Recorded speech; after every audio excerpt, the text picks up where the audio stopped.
माँ की ममता तो अनमोल है। एक छोटे से कस्बे में समीर नाम का एक लड़का रहता था।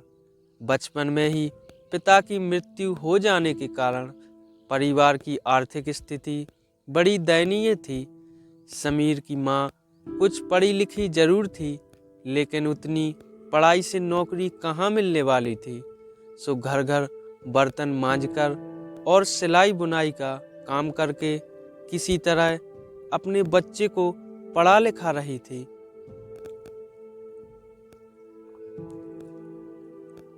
समीर स्वभाव से थोड़ा शर्मीला था और अक्सर चुपचाप बैठा रहता था।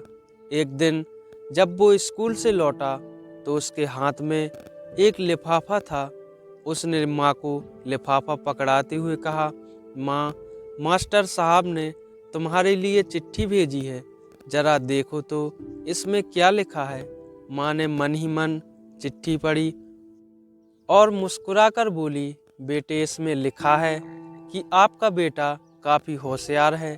इस स्कूल के बाकी बच्चों की तुलना में इसका दिमाग बहुत तेज है और हमारे पास इसे पढ़ाने लायक शिक्षक नहीं है, इसीलिए कल से आप इसे किसी और स्कूल में भेजें। यह बात सुनकर समीर को स्कूल ना जा सकने का दुख तो हुआ, पर साथ ही उसका मन आत्मविश्वास से भर गया कि वो कुछ खास है और उसकी बुद्धि तीव्र है। माँ ने उसका दाखिला एक अन्य स्कूल में करा दिया। समय बीतने लगा। समीर ने खूब मेहनत से पढ़ाई की। आगे चलकर उसने सिविल सर्विसेज परीक्षा भी पास की और आईएएस ऑफिसर बन गया। समीर की माँ अब बूढ़ी हो चुकी थी और कई दिनों से बीमार भी चल रही थी और एक दिन अचानक उनकी मृत्यु हो गई। समीर के लिए ये बहुत बड़ा आघात था। वह बिलख बिलख कर रो पड़ा। उसे समझ नहीं आ रहा था कि अब अपनी माँ के बिना वो कैसे जिएगा। रोते रोते ही उसने माँ की पुरानी अलमारी खोली और हाथ में उनकी माला, चश्मा और अन्य वस्तुएं लेकर चूमने लगा। उस अलमारी में समीर के पुराने खिलौने और बचपन के कपड़े तक संभाल कर रखे हुए थे। समीर एक एक कर चीजें निकालने लगा और तभी उसकी नज़र एक पुरानी चिट्ठी पर पड़ी। दरअसल ये वही चिट्ठी थी जो मास्टर साहब ने उसे 18 साल पहले दी थी। नम आँखों से समीर उसे पढ़ने लगा।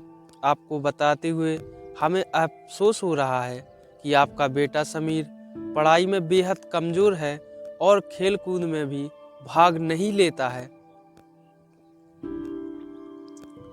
जान पड़ता है कि उम्र के हिसाब से समीर की बुद्धि विकसित नहीं हो पाई है, अतः हम इसे अपने विद्यालय में पढ़ाने में असमर्थ हैं।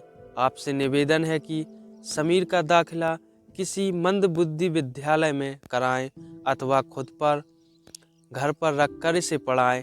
समीर जानता था कि भले ही अब उसकी माँ इस दुनिया में नहीं रही, पर वो जहाँ भी रहे उसकी ममता, उनका आशीर्वाद सदा उस पर बना रहेगा। माँ से बढ़कर त्याग और तपस्या की मूरत भला और कौन हो सकता है। हम पढ़ लिख लें, बड़े होकर कुछ भी बन जाएं, इसके लिए वो चुपचाप ना जाने कितनी कुर्बानियाँ देती है। अपनी ज़रूरतें मारकर हमारे शौक़ पूरा करती है। यहाँ तक कि संतान बुरा व्यवहार करे तो भी माँ उसका भला ही सोचती है। सचमुच माँ जैसा कोई नहीं हो सकता। दोस्तों, ये वीडियो आपको कैसी लगी कमेंट में हमें ज़रूर बताएं और वीडियो को लाइक और चैनल को सब्सक्राइब ज़रूर करें। धन्यवाद।